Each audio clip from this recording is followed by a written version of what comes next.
सिंध की जो सूरत हाल है वहाँ पर काबीना में तब्दीली हुई है, इसके अलावा एडमिनिस्ट्रेटर कराची में मुर्तज़ा वहाब साहब को लगाया गया है। फिर जो ख़बरें आ रही हैं वहाँ पर ज़िलई लेवल पर मुआवनीन ख़ुसूसी उनका तकर्रुर किया गया है। तो क्या सिंध हुकूमत जो है क्या करने जा रही है, और जो ख़बरें आ रही थी कि अब फोकस किया तहरीक इंसाफ ने सिंध पर, तो क्या वहाँ पर हमें ऐसा लग रहा है कि शायद अब वो नई बैटल ग्राउंड बनने जा रहा है, पॉलिटिकल बैटल ग्राउंड, क्योंकि पंजाब में तो ख़ासा PP38 की जीत के बाद PTI में एक हम देखते हैं एक बड़ा एतमाद है।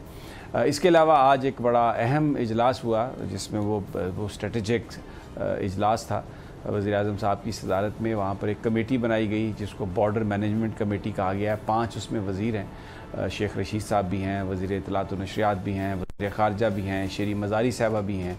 तो बॉर्डर मैनेजमेंट प्योरली वज़ारत दाखिला का सब्जेक्ट है, लेकिन ये सूरत हाल संगीन है, इसलिए ये कमेटी बनाई गई है। शेख रशीद साहब बड़े मरन शख्सियत हैं, बड़े ज़बरदस्त वो पॉलिटिशियन हैं और अच्छे एडमिनिस्ट्रेटर भी हैं, और उनको वजारतों का बड़ा तजुर्बा है। तो क्या वजह है कि ये मामला सिर्फ वज़ीर दाखिला के पास नहीं है, दूसरे लोग भी इसमें शामिल किए गए हैं? क्या इसकी वजूहत हैं? शहबाज साहब से वो जानने की कोशिश करेंगे। शाहिद जतोई साहब हमारे साथ अगर हैं तो शाहिद साहब सुन रहे हैं मुझे आप? अस्सलाम वालेकुम। जी जी जी, वालेकुम सलाम सर। शाहिद साहब पहले तो ये बयान फरमाइए कि ये सिंध के अंदर बहुत यानी हमने देखा है कि बड़ा स्मूथ उनकी हुकूमत चल रही थी, लेकिन ये जमील सोमरो साहब की जो शिकस्त है उसके बाद, या वो जो रिपोर्ट आई है जिसमें कहा गया कि निसार खोड़ो साहब और अनवर सियाल साहब और कुछ दूसरे लोग उन्होंने को मदद नहीं की उनकी सोमरो साहब की, और सोमरो साहब जो हैं वो बिलावल भुट्टो साहब के सेक्रेटरी, जहाँ पे भी बिलावल भुट्टो में नज़र आते हैं उनके पीछे जमील सोमरो भी नज़र आते हैं। तो ये, लेकिन निसार खोड़ो की एक बड़ी अपनी अहमियत है, अनवर सियाल की एक बड़ी अपनी अहमियत है, वो जो उनकी फुफो हैं मुर्तज़ा इनकी बिलावल की फरियाल साहबा, उनके वो बिल्कुल एक राइट हैंड तस्वुर किए जाते हैं। तो ये सब क्या हो रहा है? ये बड़ी तब्दीली हो सकती है, इसका इम्पैक्ट क्या होगा पाकिस्तान पीपल्स पार्टी की पॉलिटिक्स पे? जी सनी साहब, आज जो है वो सिंध काबीना में कुछ नए लोगों को भी शामिल किया गया है, लेकिन जो जिस पर बात की आप निशानदेही कर रहे हैं निसार खोड़ो साहब और सोहेल अनवर सियाल साहब के हवाले से, अभी तक इनको डी नोटिफाई नहीं किया गया। इनसे वजारतें वापस लेने का अभी नोटिफिकेशन नहीं आया, डी नोटिफाई नहीं किया गया है, लेकिन हो सकता है कि अभी थोड़ी देर में हो जाए, इनको डी नोटिफाई कर दिया जाएगा। ये पार्टी में सब लोग हैरान और परेशान हैं। निसार खोड़ो पीपल्स पार्टी सिंध के सदर और सूबाई तंजीम के सरबराह हैं, और उन्होंने तवील अरसे से इस ओहदे पे काम किया है, उनकी पार्टी के लिए बहुत ज्यादा खिदमात हैं। अचानक जो है उनको एक तरफ कर देना वो पार्टी वालों के लिए भी हैरान कुन है। सोहेल अनवर सियाल बहुत ज्यादा करीब रहे हैं फरियाल तानपुर साहिबा के और जरदारी फैमिली के, लड़काना में उनका बड़ा अहम रोल है, और सियाल फैमिली जो है लड़काना में बहुत अहम है, उनका असर रसूख है वहाँ पे। मुझे नहीं समझ आता कि पार्टी की क़यादत ने ऐसा फैसला क्यों किया है। लड़काना में जो शिकस्त हुई है, अपोजिशन जो है वो पुर उम्मीद है कि वो हर जिले में या हर हल्के में वो इस तरह का इत्तेहाद बनाएगी, राजौनी इत्तेहाद यानी अवामी इत्तेहाद जो लड़काना में बना था पीपल्स पार्टी के खिलाफ।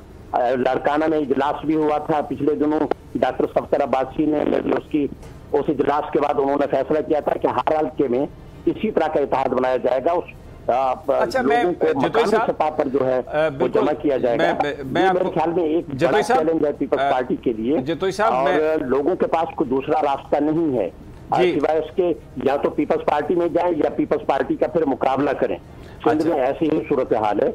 अब मुझे लगता है कि वज़ीर आज़म इमरान खान भी सिंध पर तवज्जो देने लगे हैं, और वो भी उन्होंने डॉक्टर अरबाब गुलाम रहीम को सिंध अफेयर का अपना मुआवन खसूसी मुकर्रर कर दिया है कि बहुत एक्टिव हो गए हैं, और पहली दफा पीर पगारा साहब जो हैं वो ज्यादा एक्टिव नजर आ रहे हैं।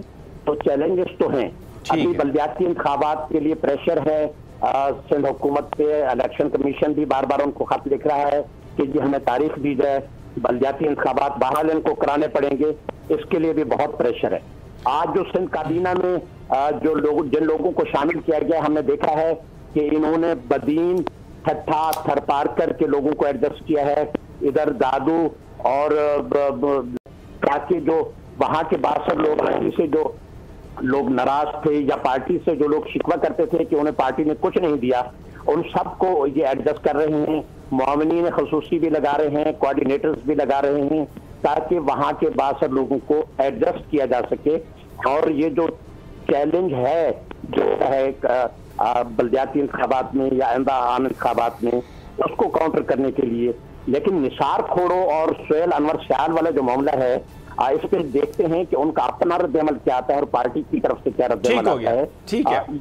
अच्छा, इसमें शायद साहब सवाल मेरा आपसे ये है कि क्या हम इसको ये समझें कि अब मामला मुकम्मल तौर पे बिलावल भुट्टो ने अपने हाथ में ले लिए हैं और आसिफ अली जरदारी साहब अपनी अलालत की वजह से, या वो ये समझते हैं कि नाउ इट इज़ टाइम कि अब बिलावल जो हैं वो फुल थ्रॉटल इसकी संभाल लें, क्योंकि इस तरह की ड्रास्टिक चेंजेस जो हैं जिसमें इतलात ये हैं कि अगर डी नोटिफाई ना भी हों, लेकिन वो जो बिलावल भुट्टो साहब की सरबराही में इजलास था उसमें जो ये गुफ्तगू हुई, तो उसमें अनवर सियाल और निसार खोड़ो साहब उस इजलास से उठकर बाहर चले गए। तो हम इसको ये समझें कि अब बिलावल भुट्टो मुकम्मल तौर पर पॉलिटिक्स करेंगे सिंध में और he will be the one who is calling shots. जी सनी साहब, जो कल चीफ मिनिस्टर हाउस में बिलावल भुट्टो साहब ने इजलास किया, उसमें तो यही लग रहा था कि वो जो फैसले कर रहे हैं वही कर रहे हैं और उनको मुकम्मल अख्तियार है पार्टी के और हुकूमत के हवाले से तमाम फैसले करने का।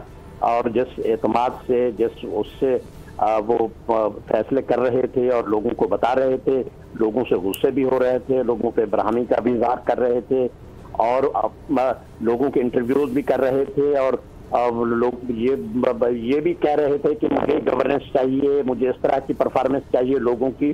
तो लगता है कि उनका पार्टी पर अब होल्ड हो गया है और जरदारी साहब जो हैं अब इन पे मुकम्मल डिपेंड कर रहे हैं। ठीक है। अच्छा, एक और मैं सवाल आपसे करना चाहूँगा कि ये जो ज़िलों में मुआवनीन खसूसी मुकर्रर करना, कराची में नए एडमिनिस्ट्रेटर का तकर्रुर करना, इसकी वजह क्या ये है कि जो पीटीआई की गवर्नमेंट है वो अब उसने सिंध पे फोकस कर लिया है और पीपल्स पार्टी को ये अंदेशा है कि कहीं यहाँ पे कहीं वो दराड़े ना डाल सके पीपल्स पार्टी की सफ़ों में, गवर्नमेंट जो है वो फॉल ना कर जाए, ये फियर है? या आप समझते हैं कि पीपल्स पार्टी बड़ी कॉन्फिडेंट है, वो चीज़ों को हैंडल कर लेगी और ये वो भरपूर तैयारी कर रही है? कौन सी चीज़ आपको ज़्यादा नज़र आती है? कोई आप महसूस करते हैं जो बॉडी लैंग्वेज है लीडर्स की, क्योंकि आप कह रहे थे कि गुस्से में भी थे बिलावल और बड़े ऑर्डर्स भी उन्होंने दिए और बड़ी ड्रास्टिक चेंजेस भी की। इज़ इट फियर या ये एक भरपूर हिकमत अमली है? आज को एक चैलेंज है। और दूसरी बात यह है कि पार्टी के अंदर, with in the party, her district में बहुत सारे 62 लोग हैं जो पीपल्स पार्टी को वोट दिलवाते हैं, पीपल्स पार्टी के लिए काम करते हैं।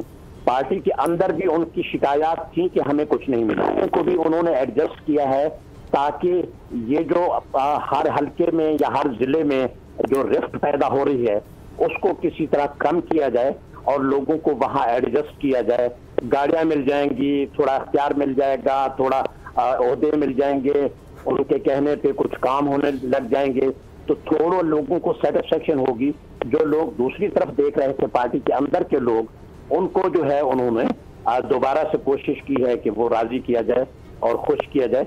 इसलिए इतना बड़ी कैबिनेट बना दी है, मुआविनीन खसूसी, कोऑर्डिनेटर और। अच्छा, आप क्या समझते हैं, इतनी बड़ी कैबिनेट है, इतनी तकर्रियां हैं, जो इमरान खान साहब जो करना चाह रहे हैं सिंध में, आपको लगता है डूएबल है या पीपल्स पार्टी सरवाइव कर जाएगी अगर वहाँ पर सिंध में अगर तहरीक इंसाफ चढ़ाई करती है? तो गवर्नमेंट की तब्दीली की अगर बात होती है इन हाउस, तो तहरीक इंसाफ के पास जो है वो ग्राउंड पे कोई बड़े लोग नहीं हैं जो वहां जाके काम कर सकें। बहुत कदावर शख्सियात जो जिनको कहा जा सकता है कि वो पोटेंशियल कैंडिडेट्स को तोड़ सकें या वहां के 62 लोगों को तोड़ सकें, इस तरह की अभी लोग जो हैं उनके पीटीआई के फ्रंट पे नहीं आए हैं जो आके महाज खोलें पीपल्स पार्टी के खिलाफ और हल्का की सतह पे या जिला की सतह पे काम करने लग जाएं।